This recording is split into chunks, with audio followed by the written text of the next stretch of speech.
That's really good. I need another bite.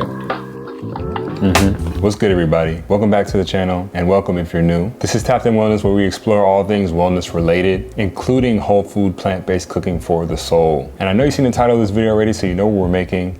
This incredible dairy-free vegan mac and cheese. This is by far one of my favorite things to make. It's the first dish I think I mastered going plant-based, because this was one of my favorite foods growing up, and I knew I wanted to recapture that somehow, and we have today. So I'm gonna show you how to make one of my favorite recipes ever. This recipe, along with so many others, are featured in my book, Tapped in Wellness. It's an all-encompassing starter guide to launch your health journey. Some of my background and stories in here, my wellness tips and practices, and of course we have recipes in there, including this one. So link is in the description to check this out if you haven't already. And if you like these videos and you want to see more recipes like this, be sure to hit the subscribe button, leave a like, drop a comment, tell me what you like most about this recipe, what other recipes you might want to see. And don't forget to hit that bell too, so you know when we upload. Think I've done enough yapping? Let's get to the recipe. So to start this recipe, we want to get our pasta going. I'm using these brown rice macaroni elbows because I like my pasta gluten-free, but use whatever you like and what works best for you. With the right timing, this all can kind of come together in the time it takes for the pasta to boil. So that's really in the 15 to 20 minute range, give or take a few minutes with the added prep work we have on some of our vegetables coming up later. But all in all, on the high end, this might take around 30 minutes. But overall, it's a pretty low effort recipe, comes together quickly and really delicious. And speaking of that prep work, we're gonna head into processing our garlic and our onion, our main aromatics for our cheese sauce, while the pasta's boiling. But I like to get it sliced down the middle, peeled, then a few horizontal slices followed by some vertical slices to get that diced shape. And from there, you just work your way down the onion and you have perfect diced onions. From there, we move on to our garlic, which is really simple as well. Just get a few cloves. I usually do anywhere from 3 to 5. Get them smashed, peeled, and just dice that up really fine. And once that's all done, we can start to build our cheese sauce. Typically, every cheese sauce starts with some sort of roux, which is essentially just a thickening agent and give it the luscious texture that we all look for. This one's no different, as we're just using a cashew-based roux this time around. So into the blender, we're gonna go in with half a cup of raw cashews. Follow that up with 1 1/3 cups of plant milk. I use cashew milk for this, and that would be my recommendation if you're gonna make this at home. It really just keeps the creaminess and the consistency of the flavor intact. If you are gonna use any other plant milk, just make sure it's unsweetened and has minimal processed ingredients. Then we're gonna go in with half a cup of nutritional yeast. This is really gonna add that cheesy flavor that we're looking for,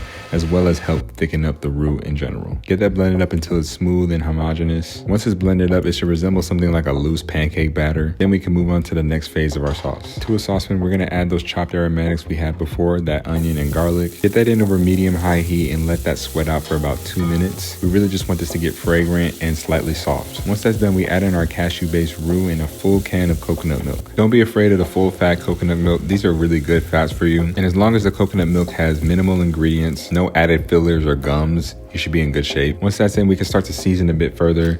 Add in a little bit more nutritional yeast just to amp up that cheesy flavor a little bit more.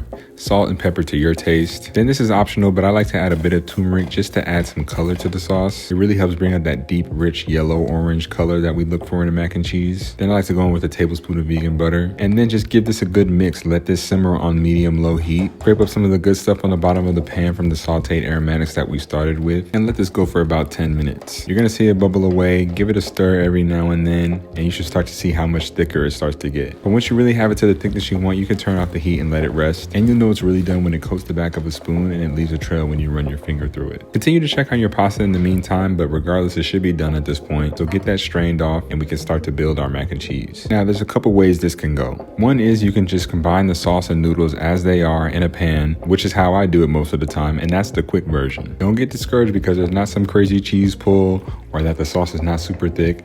It will thicken as it sits and cools off a little bit, but this still packs so much flavor, and honestly, you may not even need all that extra stuff. But if you want to go that extra mile and really amp up that mac and cheese experience that we all know and love, you can shred up your favorite vegan cheese. I really love this Miyoko's brand. It's really clean, really delicious. Then sprinkle that over the mac and cheese base, and we can broil this for about 10 minutes or until it develops that nice, cheesy, golden crust that we all like. No matter which way you choose to do it, this is just an all-time classic in my eyes. One of my favorite recipes ever. It's truly delicious, packs so much flavor, comes together really easily, and this recipe helps recapture some of the mac and cheese experiences I knew growing up. So it's really a treat anytime I get to have it, and this is truly a crowd pleaser because anytime I've served this to somebody who's not plant-based or is skeptical, they've always ended up liking it, and it's even made them consider other plant-based options moving forward in their own life. That should give you all the confidence you need to try this and know that you might get something delicious out of it.